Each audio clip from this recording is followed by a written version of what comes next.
Your body is a masterpiece of restriction. Beneath your skin, tucked into the microscopic coils of every cell, lies a locked library of capabilities that you are currently forbidden from using. You possess the hardware of something extraordinary, yet you navigate the world with the operating system of a scavenger. This is not a failure of nature, it is a calculated limitation. Every time you cut your skin and a permanent scar forms instead of fresh, perfect tissue, you are witnessing a biological emergency brake. Every time you fail to sense a predator in the dark or a subtle change in the electromagnetic field before a storm, you are experiencing the silence of a sensory system that was deactivated long ago. We are walking through life with a significant portion of our potential silenced by forces we are only beginning to identify. Modern genetics once dismissed the vast majority of our DNA as junk. For decades, the non-coding regions of our genome were viewed as biological litter, the remnants of ancient viruses and evolutionary mistakes that had no purpose. They were wrong. As mapping techniques become more sophisticated, researchers are discovering that this sequence is actually a highly structured, complex archive of dormant traits. It is as if we have discovered a mansion where most of the rooms have been deadbolt from the outside. These sequences are not random debris, they are the whispers of abilities that our lineage may have once relied upon for survival. We are carrying a heavy, silent inheritance that we can no longer access, and the mystery of why these doors were locked remains one of the darkest chapters in the story of our species. Consider the biological phenomenon of regeneration. Certain species, like the axolotl, can regrow entire limbs, complex organs, and even portions of their brain without leaving a single trace of trauma. Humans possess many of the fundamental genetic building blocks associated with these processes. The blueprint for cellular renewal is etched into your double helix. Yet, in our species, that pathway is truncated. Instead of rebuilding, our bodies rush to patch the wound with fibrous scar tissue, a quick fix that prioritizes immediate closure over functional restoration. This is a systemic shutdown. We have the internal machinery that suggests a capacity for much longer lifespans and profound healing, yet we appear to be programmed to degrade. We are living in a state of biological austerity, forced to make do with the bare minimum of our physical potential. The conflict isn't just in our flesh, it's in our perception. The human eye sees less than 1% of the electromagnetic spectrum. We are effectively blind to the vast majority of the reality that surrounds us. There is evidence in our genetic code suggesting that ancestral forms may have possessed broader sensory ranges. We carry the remnants of genes for infrared detection, for the sensing of magnetic fields, and for the processing of high-frequency vibrations. These were not discarded because they were useless, they were suppressed. Evolution typically discards what is not used, yet these sequences remain in our non-coding DNA, eerily intact. It is as if they are being held in a state of permanent suspension, waiting for a catalyst that is no longer present in our environment. Imagine for a moment what it would feel like to perceive the world without these filters. To see the heat radiating from a living body in total darkness, or to feel the pull of the Earth's magnetic poles as clearly as a physical tug on your sleeve. This is not science fiction, it is a dormant reality. Our ancestors likely navigated the world with a clarity that we can barely imagine. They didn't just inhabit the environment, they were syntonized with it. Now, we rely on external tools to do what our cells once did naturally. We have traded our internal compass for a plastic device in our pockets, and in doing so, we have allowed the biological pathways for those senses to wither under the weight of epigenetic silencing. There is a recurring pattern in our evolutionary timeline that suggests a sudden, profound shift. Roughly 70,000 years ago, the human population plummeted, and genetic diversity was nearly wiped out. This event, known as the Toba catastrophe or a similar genetic bottleneck, changed us forever. When we emerged from that shadow, we were different. Our cognitive structures became more complex, but our physical resilience seemed to diminish. Our social structures grew, but our innate connection to the natural world was altered. Some researchers suggest this was a trade-off, complexity for capability. But a darker possibility exists, that our trajectory was diverted. We were optimized for a very specific type of existence, one that is dependent, fragile, and intellectually preoccupied. We occasionally see the glitches in this genetic lock.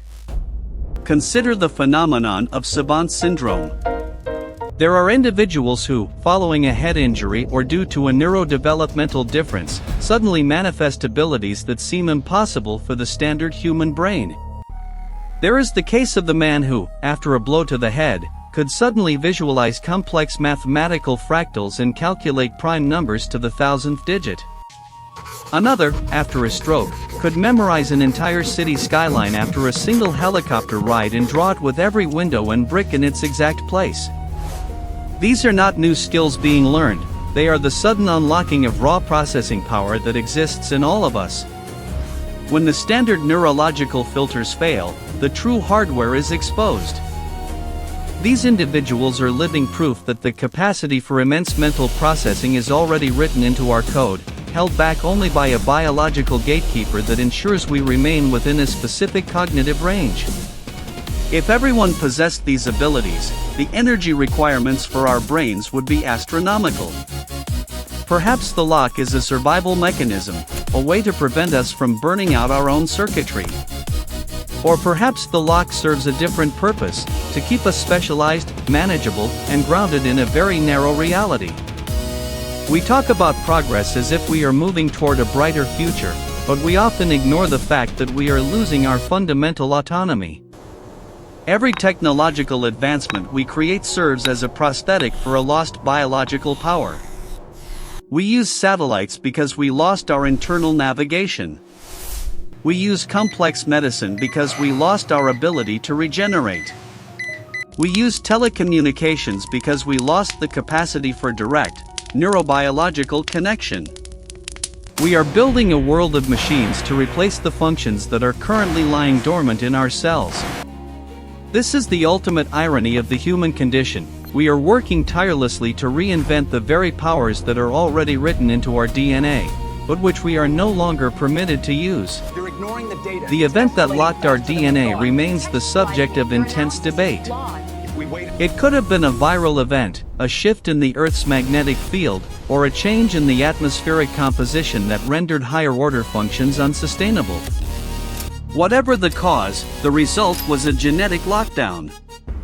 Our DNA was edited by the environment to prioritize high-speed reproduction and specialization over individual longevity and physical mastery. We became a species of short-lived, high-output contributors. The tragedy is that we still feel the phantom pains of those lost abilities. We feel the gut instinct that is a shadow of our old sensory range. We feel the urge to live far beyond our years while our cells are ticking toward an inevitable expiration date. Consider the aging process itself. It is often described as a natural accumulation of errors, but some scientists argue it looks more like a programmed obsolescence. We have the genetic sequences for telomere repair and cellular cleaning, yet at a certain point, these systems simply stop working. It is as if a timer has been set. We are forced to watch as our bodies lose their elasticity and our minds lose their sharpness, all while the instructions for youth and vitality remain etched in our cells, just out of reach. We are like kings living in the ruins of our own palaces, surrounded by treasures we can no longer touch. The danger of this realization lies in our attempt to fix it. We are now entering an era of CRISPR and synthetic biology, where we are finally gaining the tools to pick the locks of our own genome. We are looking at the non-coding DNA not as trash, but as a toolbox. We dream of editing out diseases, extending our lives, and perhaps even reclaiming those lost sensory ranges. But we must ask ourselves why the locks were put there in the first place. If we reactivate the pathways for total regeneration, do we also reactivate the risk of uncontrolled cellular growth? Cancer is, after all, a form of unregulated cellular ambition. If we expand our sensory range to see the full spectrum of reality, Can our minds even process the influx of information, or would we collapse under the weight of too much truth? The barriers in our DNA might be the only thing keeping us stable in a universe that is far more complex than we are currently allowed to perceive. There is a psychological cost to absolute awareness. If you could hear the high-frequency vibrations of every electronic device, or see the microscopic organisms crawling on every surface, would you still be able to function? Our limitations are also our protections. They allow us to focus, to build, and to survive in a chaotic environment. But the price of that stability is a kind of biological imprisonment. We are the only creatures on Earth that seem acutely aware of our own limitations. We can envision perfection, we can calculate the laws of the universe, and we can dream of the stars, but we are tethered to bodies that break with the slightest impact. This disconnect is the result of our suppressed potential. We are living with a sensory and physical lag, a delay between what we know we should be capable of and what we can actually achieve. Our dormant DNA is a constant, silent reminder that we are not whole.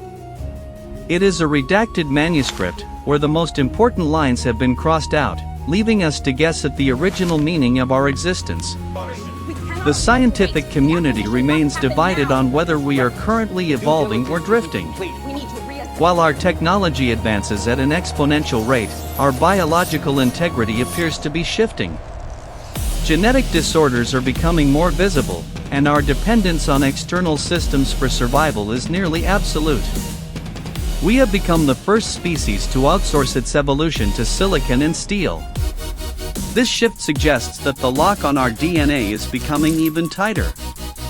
As we move further away from the conditions that forged our ancestors, the dormant sequences in our genome become even more deeply buried under layers of epigenetic silencing. We are drifting from our peak, becoming a species that exists almost entirely in the abstract, more comfortable in digital landscapes than in the physical reality our bodies were designed to dominate.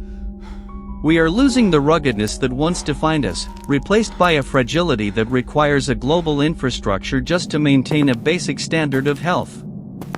The hunt for the truth about our DNA is tempered by a growing sense of dread. If we were throttled by a biological event in the past, was it for our own protection? There is a theory in evolutionary biology known as the cost of complexity. The more powerful a system is, the more energy it requires and the more likely it is to fail catastrophically. Perhaps the heightened senses and rapid regeneration of the past led to a level of volatility that threatened survival. The lockdown might have been a survival mechanism, a way to simplify us and weaken us just enough so that we wouldn't destroy ourselves. We were made fragile to keep us stable, and we were made limited to keep us focused on the immediate tasks of survival. But stability is not the same as success. We are currently facing global challenges that our restricted biology may not be able to handle. We are living in a world of our own making that is increasingly hostile to our limited senses. The dormant sequences in our DNA might be the very thing we need to survive the next century. The lost powers of resilience, environmental adaptation, and rapid healing are no longer luxuries, they are becoming necessities. The conflict is no longer a matter of philosophical curiosity, it is a matter of biological urgency. We are reaching a point where we must decide if we are willing to break the locks and face the consequences of our full potential, even if that potential changes what it means to be human forever. Every person you pass on the street is a walking vault of untapped power. We look at each other and see weakness, aging, and limitation. But if you could truly see the code, you would see a different story. You would see the dormant sequences for bone density that could rival steel. You would see the silent instructions for eyes that could track the stars in the daylight. You would see the hidden pathways for a brain that can process information in ways we currently attribute only to artificial intelligence. We are a gallery of masterpieces covered in dust and stored in a dark basement. The tragedy of the human race is not that we are insignificant, it is that we are magnificent and have been made to forget it. We are the heirs to a fortune that has been frozen in a bank account we don't have the password for.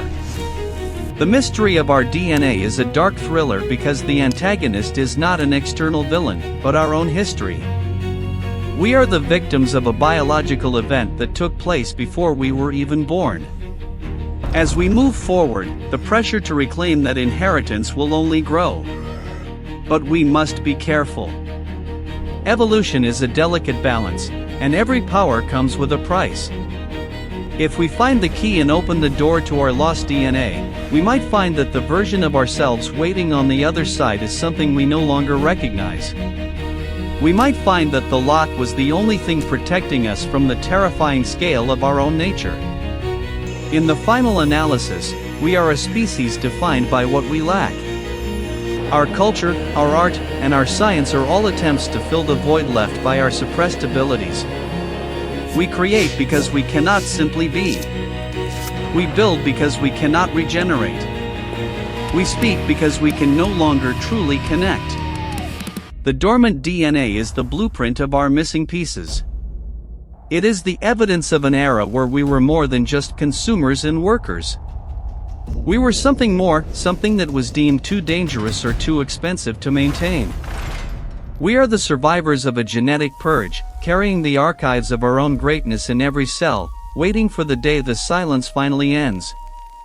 Until then, we continue to walk through the world, staring at the stars and wondering why we feel so small when the universe is already written into our very blood.